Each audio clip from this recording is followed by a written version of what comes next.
For today's workout, we're going to go ahead and complete a partner workout. In this partnership, you and your partner will equally share the reps. We're going to be completing 50 front squats, 50 calories on the assault bike. Then we move into 40 front squats and 40 calories on the assault bike. And the workout is finished when you've completed 30 front squats and 30 calories on the bike. Like I said in the beginning, you and your partner will equally share the reps. On that first set of 50, you're going to go ahead and each complete 25 front squats.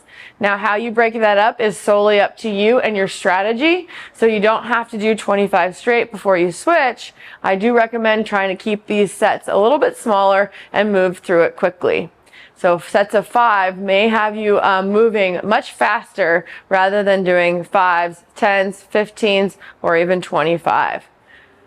As soon as you finish your 50 total reps, you're coming over to the bike again to complete 50 calories. And you and your partner need to be equally sharing this. Whether you're switching every 5 or you complete 25 before your partner, you do have to complete 25 each in that first set of 50. Then we move into 40, which will be 20 reps each. And then we get to set of 30, and that will be 15 reps of each. Now, the weight today is going to be 195 for the men, 135 for the women. This is a heavy load.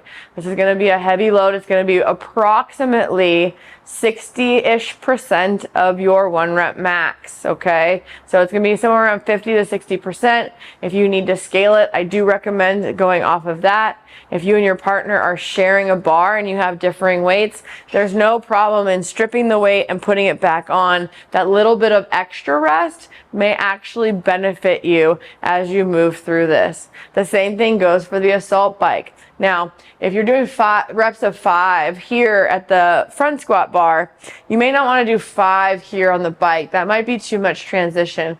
Maybe you do switch at 10. You do 2 sets of 10 and 1 set of 5, or however you want to partition it. But if we are differing seat heights, that quick much of a burden, but I don't want you to actually tighten up this knob too much. You want it to lift up and make sure it's secure, but we don't want to tighten it and crank it down, because if you have to crank it back out, it's going to be a little bit harder to adjust the seat. Now, if you're somebody who's running this workout solo, it will be 25, 20, 15, and it will be the same thing. 25 front squats, 25 assault bike. Okay, we're going to go back and forth to 20 reps and then 15. This workout is meant to be challenging. You know, after the first set of front squats, that 50 set, the 40 set's going to feel much different, because we are going to go ahead and get on this assault bike, and the assault bike's going to make things a little bit more complicated. Remember, we're going to need to use both the hamstrings and the quads in the squat, so we definitely want our seat set up higher so that you're using a lot more hamstring in this as well. If your seat's too low and your leg is mostly bent the whole time, that means we're going to put a lot of resistance into our quads, and the quads are going to light up, okay? So we want to make sure we're being smart here in this workout. This is going to take some strategy, and it's going to take some time. Don't think that you're going to just blow through this with relative ease. If we did, we probably needed to go a little bit heavier, okay, on that weight.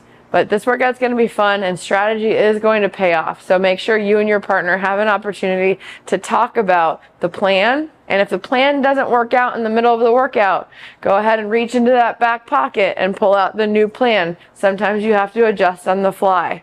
Let's see how good you are at that.